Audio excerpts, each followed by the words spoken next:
समुपस्थित सज्जनों, माताओं एवं ब्रह्मचारीगण, हम ईशोपनिषद के उपदेशों को हृदयंगम करने का प्रयास कर रहे हैं। हम प्रतिदिन उनके मंत्रों को भी बोलते हैं, जिन मंत्रों के भावार्थ को, अभिप्राय को हमने समझा, जीवन में, दिन में, विचार में लाने का प्रयास किया। प्रतिदिन प्रातः एक बार उन मंत्रों को उच्चारित करके फिर से हम अपने को उन्हीं भावों से भावित करते हैं। अभी जिस मंत्र का हमारा प्रकरण चल रहा है, उस मंत्र में कहा गया कि जो सबको अपनी आत्मा के समान समझता है, जो व्यक्ति सबको अपनी आत्मा के समान समझता है, वह फिर मोह और शोक को प्राप्त नहीं होता। इस मंत्र के अभिप्राय को पिछले दिनों आप सबने सुना। ये उपनिषद के मंत्र, वेद के मंत्र अनेक बार सीधे सीधे शब्दों से जो कहते हैं, उससे कुछ भिन्न बात भी कह रहे होते हैं। वेद के मंत्रों का अर्थ यदि सीधे सीधे शब्दों से ही लिया जाए, प्रसंग संगति न देखी जाए, तो उसका कुछ और अर्थ भी हो सकता है। इसी मंत्र को लें हम। इस मंत्र में कहा गया, यस्मिन् सर्वाणि भूतानि आत्मा एव अभूत विजानतः। जो अच्छी प्रकार से जान रहा है, सम्यक रूप से इस संसार को देख रहा है, उसकी दृष्टि में ये सब कुछ, सारे भूत आत्मा ही हो जाते हैं। सारे भूत अर्थात सारे प्राणी और सारे पंच महाभूत अर्थात भौतिक जगत, सारा भौतिक जगत और सारे प्राणी आत्मा ही हो जाते हैं। आत्मा एव अभूत। अभूत वैसे तो अर्थ है कि हो गए। स्वामी दयानंद जी ने यहां अभूत का अर्थ किया भवंती, होते हैं। वेद में भूतकाल के लिए जो बात लगती है, वो वर्तमान और भविष्य के लिए भी लागू होती है। तो जिसकी दृष्टि में सब प्राणी और सब भूत आत्मा ही हो गए हैं। आत्मा अर्थात हम दो अर्थ लेते हैं, एक परमात्मा, एक जीवात्मा। लेकिन यदि आत्मा का अर्थ यहां केवल परमात्मा लिया जाए, तो अर्थ निकलेगा जिस जानने वाले की दृष्टि में ये सारे प्राणी और भूत ईश्वर ही हो गए हैं, परमात्मा ही हो गए हैं। अर्थात जो सबको परमात्मा देख रहा है, जड़ जगत को और चेतन जगत को।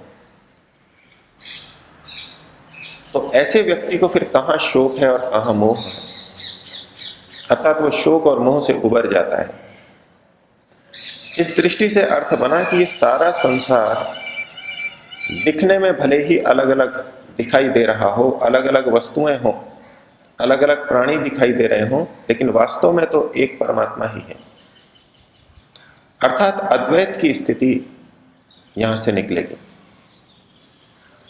शब्द के अर्थ यही बता रहे हैं कि सब कुछ को वो आत्मा देखता है, अर्थात परमात्मा मानता है, ब्रह्म मानता है।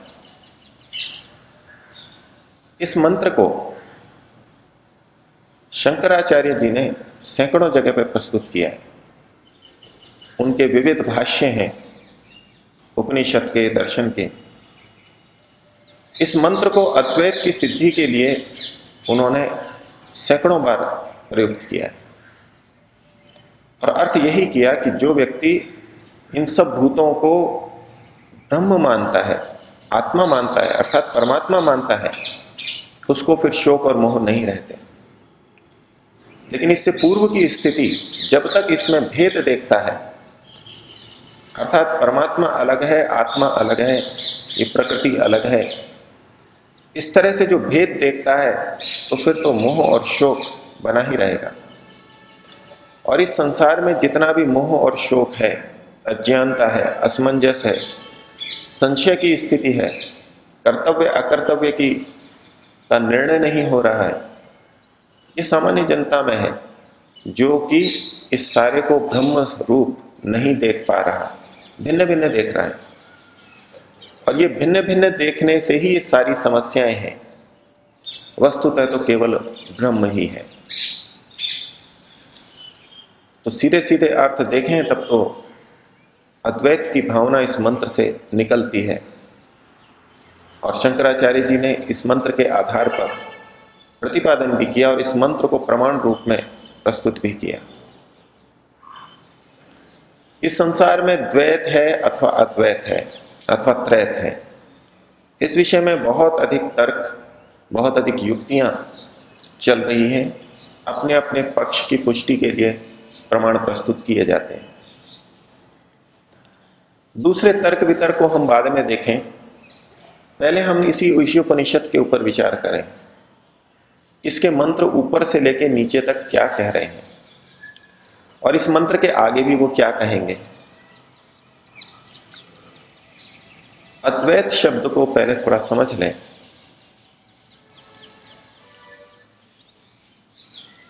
सामान्यतः अभिप्राय होता है दो का भाव, उसको द्वैत बोलते हैं।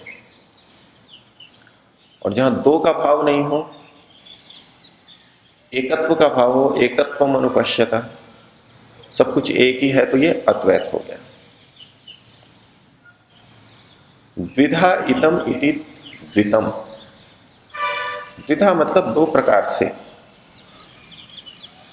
इतम यानी गया हुआ। व्याकरण की दृष्टि से इण गतौ धातु से त प्रत्यय करके इतम बनेगा। तो गति के तीन अर्थ होते हैं, गया हुआ, जाना हुआ या प्राप्त किया हुआ। इतम का अर्थ होगा जाना हुआ, गया हुआ या प्राप्त किया हुआ। तो जो दो प्रकार से गया हुआ है, जो दो प्रकार से जाना जा रहा है, जाना गया है, उसको कहते हैं द्वितम। और द्वितम के भाव को कहते हैं द्वैतम। अर्थात जब हम इस संसार को दो रूप में देख रहे हों तो उसे द्वैत कहेंगे। द्वैत भी विभिन्न संप्रदायों में भिन्न भिन्न रूप से प्रस्तुत किया गया है। एक भाग है चेतन तत्व ब्रह्म का और दूसरा है जड़ तत्व का। अर्थात एक ब्रह्म और दूसरा प्रकृति जड़ तत्व, ये दो हो गए। दो दृष्टि से दो चीजों को देख रहा है, दो का बोध हो रहा है, दो की प्राप्ति हो रही है, तो इसे कहेंगे द्वैत। कुछ व्यक्ति द्वैत को इस रूप में नहीं देखते, वो कहते हैं एक ब्रह्म है और एक जीव है, अर्थात दो चेतन तत्व हैं। प्रकृति को वो स्वीकार नहीं करते, सब कुछ चेतन तत्व ही है, लेकिन दो भाग हो गए, एक ब्रह्म और एक जीव। तो दो की दृष्टि से देख रहा है तो यहां भी द्वैत हो गया। कुछ संप्रदाय ऐसे हैं जो ब्रह्म की सत्ता को स्वीकार नहीं करते, परमात्मा को, ईश्वर को नहीं मानते, वो केवल आत्म तत्व को और प्रकृति को मानते हैं, जैसे कि जैन दर्शन। चेतन आत्मा को भी मानते हैं और प्रकृति को भी मानते हैं। तो दो को मानने के कारण, दो का बोध करने के कारण, दो के आधार पर गति करने के कारण यहां भी द्वैत कहा जाएगा। तो ये भिन्न भिन्न प्रकार से दो पने को भिन्न भिन्न दर्शनों में, संप्रदायों में स्वीकार किया। और जहां ये द्वैत ना रहे, ब्रह्म और जीव का द्वैत ना रहे, ये एक ही है, ब्रह्म ही है, ये माना जाए। ब्रह्म और प्रकृति अलग अलग नहीं है, ये तो एक ही है, ब्रह्म का ही रूप, परिवर्तित रूप ये जड़ जगत प्रकृति है। ये जब देखा जाए तो इसे कहेंगे अद्वैत। और इस समय हिंदुओं की मान्यता में अद्वैत सबसे अधिक प्रसारित है, सबसे अधिक स्वीकार्य किया जाता है। अधिकांश संत, अधिकांश सन्यासी, अधिकांश व्याख्याएं इस अद्वैत को मान के ही है और कहते हैं कि सबसे ऊंचा दर्शन तो यह अद्वैत ही है। तो ठीक है, हम तर्क वितर्क और युक्ति पर कभी और विचार करेंगे, लेकिन जिस ईशोपनिषद को हम पढ़ रहे हैं, जिसे हम वेद का अंश माने तो ईश्वर के द्वारा कहा हुआ स्वीकार करेंगे, और कुछ परिवर्तित अंश है ऋषियों के द्वारा, उपनिषद का अंश स्वीकार करें तो ऋषियों के द्वारा यह कहा गया है। तो ये क्या कहते हैं? अद्वैत के प्रसंग में कहा जाता है कि जब व्यक्ति अज्ञानी होता है तो द्वैत के भाव को देखता है, ईश्वर और प्रकृति को अलग अलग मानता है। यह अज्ञानियों की दृष्टि है। लेकिन विजानतः जो ज्ञानी है वो तो अद्वैत ही देखते हैं, एकत्व को देखते हैं। तो जब ये ईशोपनिषद ईश्वर के द्वारा कहा गया है, या यजुर्वेद का 40वां अध्याय ईश्वर के द्वारा प्रोक्त है, अथवा उपनिषद की दृष्टि से ये एक ऋषि के द्वारा कहा गया है, तो ये दोनों अज्ञानी तो नहीं है। ऋषि भी ज्ञान की उच्चतम स्थिति में होता है और ईश्वर के समान तो ज्ञानी कोई हो ही नहीं सकता। तो इन मंत्रों को हम उनके द्वारा कहा हुआ है ये मानते हुए विचार करेंगे, किसी सामान्य अज्ञानी मनुष्य के द्वारा कहा गया है इस रूप में नहीं देखेंगे। तो पहला मंत्र क्या कहता है? ईशावास्यमिदं सर्वम।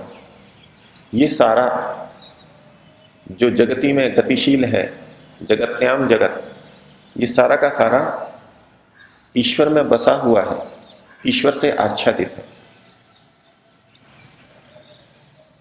अगर एक ही चीज होती तो कौन किसको आच्छादित करता, कौन किस में रहता?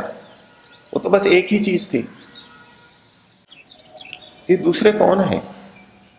यदि एकत्व को देख रहा है, सब कुछ एक ही है और ब्रह्म ही है, ये दूसरे कौन है? जिनके धन की हम इच्छा ना करें, जिनके धन की हम गर्धा लालसा न करें, वो कौन है? अर्थात कुछ दूसरे भी हैं जिनका धन है, संपत्ति है, वो भी अपने धन का उपयोग करते हैं, हम भी करते हैं। हम दूसरे के धन का उपयोग न करें। तो यहां ये उपयोग करने वाली आत्माएं भी बहुत सारी हैं, ये सिद्ध होता है। और ये धन संपत्ति अलग है, भोक्ता से अलग है, ये भी सिद्ध होता है। तो आत्मा किसके साथ आकर के जुड़ रहा है? प्रकृति के साथ में आके जुड़ रहा है। प्रकृति का शरीर है, प्रकृति की इंद्रियां हैं, प्रकृति से ही बना हुआ मन है, इन सब से आके मिल रहा है। तो जीवन तो तभी सार्थक होगा या तभी कहा जा सकता है जब हम एक से अधिक तत्व स्वीकार करें। तो कुर्वन् नेवेह कर्माणि जिजी विशेष क्षतम समा एवं त्वयि नान्यथेतोस्ति न कर्म लिप्यते न। तो इन दो मंत्रों की हमने संगति देखी, यहां कहीं भी तो अद्वैत नहीं दिखाई दे रहा। आगे मंत्रों पे हम और विचार करेंगे और इसके बारे में क्या युक्तियां हैं उस पर भी विचार करेंगे। आप लोग भी जाकर के विचार करें। जिन मंत्रों का अर्थ हमने अभी तक देखा है उस पूरे प्रसंग को ऊपर से विचारें और उस प्रसंग को विचार करते हुए इस 7वें मंत्र को देखें कि यहां एकत्व का क्या मतलब है और अद्वैत का क्या मतलब है। आज का विषय यहीं तक रखते हैं। 3 बार ओम का उच्चारण करेंगे, मन में भाव रखेंगे कि मैं इन मंत्रों का ठीक ठीक अर्थ देख सकूं।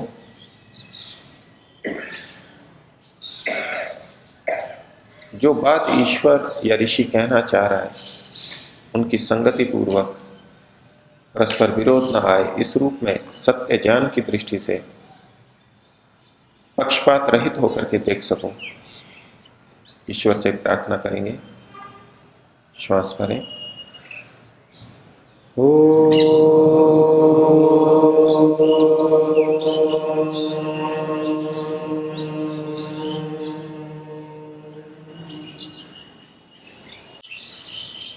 ओ